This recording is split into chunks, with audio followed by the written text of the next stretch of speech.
Right, morning everyone. I've got 10 minutes to tell you all about the challenges and opportunities in education. So, here we go. Glaciers. Now, as a scientist, I love the natural world, and I find it just fascinating. It doesn't matter that I don't really teach very much anymore. I still have this real passion for it. And glaciers are really amazing things, and if you know anything about them, you'll know that they move very, very slowly, and they stay there for a very long time. But the funny thing about glaciers is suddenly, before you know it, they're gone. And you don't see the things that cause it. You don't see the change that means that suddenly you turn around and where there was a big wall of ice, there's just a lovely view. But they're there and they're happening. And so with glaciers, we can do one of two things. We can ignore the changes and hope that the end picture is going to look like something we might want, or we can try and understand the changes. And education is basically the same as glaciers. Sometimes it feels like it never changes, and sometimes it feels like it's suddenly changed massively. And when you look at a classroom today, in lots of ways there are similarities to the past. But in lots of ways it's very, very different. And of course that's the result of lots and lots of changes. Things that happen in the background. Things that we maybe didn't expect would cause the responses that they did. And that's the biggest challenge for education, because the changes will continue to happen, and it's almost impossible to predict what the outcomes will be. And I think one of the things that we need to understand is that we have to work with other sectors. It's very easy to put our heads into the sand and ignore all of these things that happen. But it's also very easy not to inform the people around us about the challenges we're facing. And if the people around us don't know about the challenges, then they can't really help us deal with them. So when we think about education at the moment as educationalists, these are the kinds of challenges that we have. Training's changing. Now there are restrictions on the number of core placements for trainees coming into different parts of the country, in different subjects. There are restrictions on the funding lines. The funding's changed and put more pressure on the system. So we have to acknowledge that, and we have to understand how we can work with other sectors to try and solve that particular challenge. The structures are changing. You'll all be aware of the changes in local authority and academisation. Those are happening. They are changes in the background. We still don't know what the end picture will look like, but we need to understand what the possibilities are. Finance. I think sometimes it's really easy for other sectors to forget that now schools, and particularly academies, are essentially businesses. There are 1,000 pages of financial regulation that academies have to follow. 1,000. Now I trained to be a teacher, and 1,000 pages of financial writing is a bit of a hard slog for me. So fortunately I have a business manager to do it. But primary schools don't necessarily. So there are questions there about how the business sector can help support those schools who are struggling with those challenges. Outside input. The way in which different individuals are interacting with schools is changing all the time. The way in which schools are being held accountable from different inputs is changing all the time.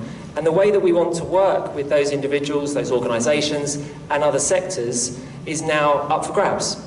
So we've got these opportunities to suddenly develop relationships and chances and projects and initiatives that were never there before.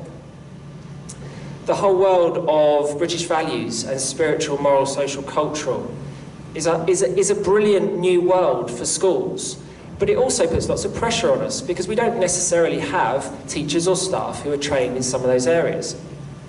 So if businesses, if the third sector can understand that we now have to deliver on those, that's another place where we can look to work together to put that provision in place so that it helps young people. The technology is changing. That puts pressure on us in terms of behaviour, but it also means that we have to help young people to understand how to deal with the world that they now live in. Now that's great if you're a newly qualified teacher, if you've come through a system where you use technology for learning. But if you're a teacher who's been in the industry for 15 years, it is like a foreign language. Computer science and the teaching of coding can be like a foreign language to IT teachers who have been teaching something very, very different for the past 5 years. So again, we have this amazing opportunity to work with the business sector to say, how can you support us in delivering subjects where we still need help to do that? The curriculum is changing, and we heard a brief reference to the challenges around what we are asked to deliver. And when we are asked to deliver particular subjects, it squeezes other parts of the provision that we'd like to put in place. So the question is, how can we use the curriculum to deliver the things that businesses and other sectors want to see? Because we still have to deliver the curriculum, because that's what we're judged on. It's what we're judged on by governors, it's what we're judged on by the government, it's what we're judged on by our academy trustees. It is a fact. So how can we work with businesses to develop curricula that actually deliver all of the skills that you want young people to have as well? And finally, assessment. There is an amazing change coming with assessment, and it is going to affect all of you, and you may be aware of it and you may not. There are changes to how GCSEs are graded, so it will not be letters anymore, it will be numbers. And the old C grade will be gone. C grade will become a 4 or a 5, depending on what type of C grade. So the ability for businesses to say, well, we want a C grade in English and maths, is going.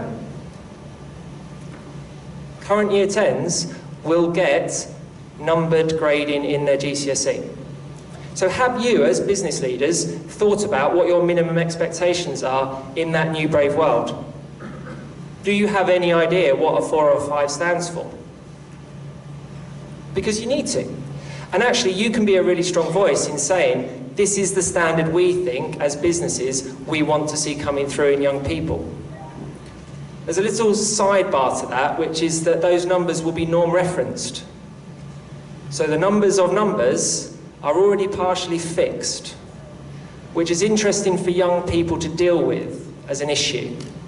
And interesting for us as education and business to think about how we recognise that when those young people come through the system.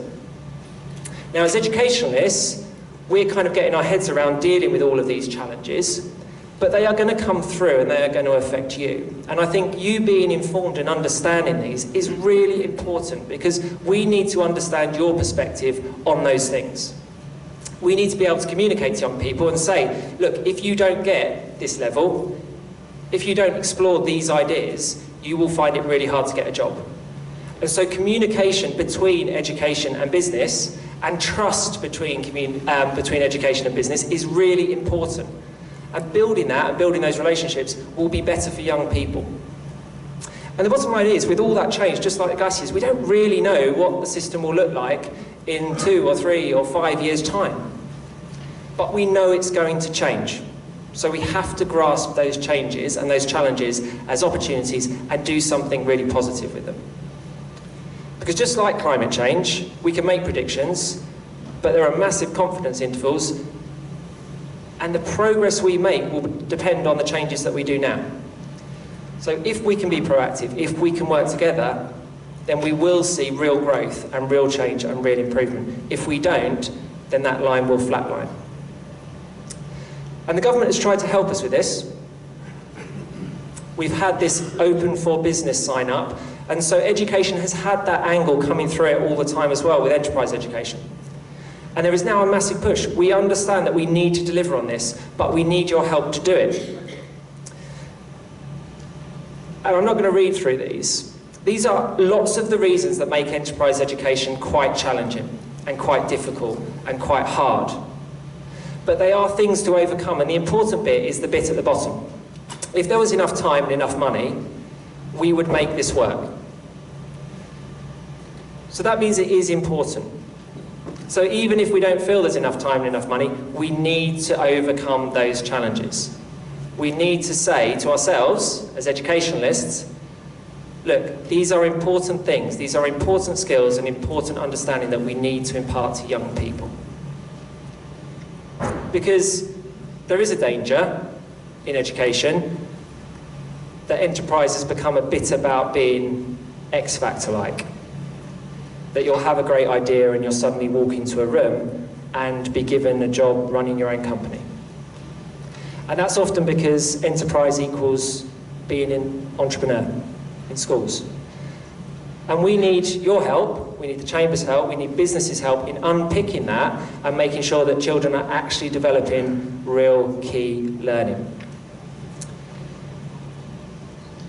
And I think this is what that matrix looks like. And lots of you will fall into the middle and bottom sectors. I think it's around helping us with careers, it's around helping us with governance, it's around helping us with becoming education advisors in the new scheme that's being rolled out, and it's about helping us shape values and ethos. We need you to get involved in education, we need to work collaboratively and together to make sure those challenges do not end up with us falling into the ocean. Because change is happening, and change can be good, but only in this case if we work together. So there is an open invitation from us as head teachers for you as business leaders to come and work with us, to work through the Chamber and to work individually, to say, how can we make this better for young people? How can we take those challenges and do something really, really positive with them so that ultimately we end up making a difference to their lives, to the future economic success of those individuals and of our country. Thank you.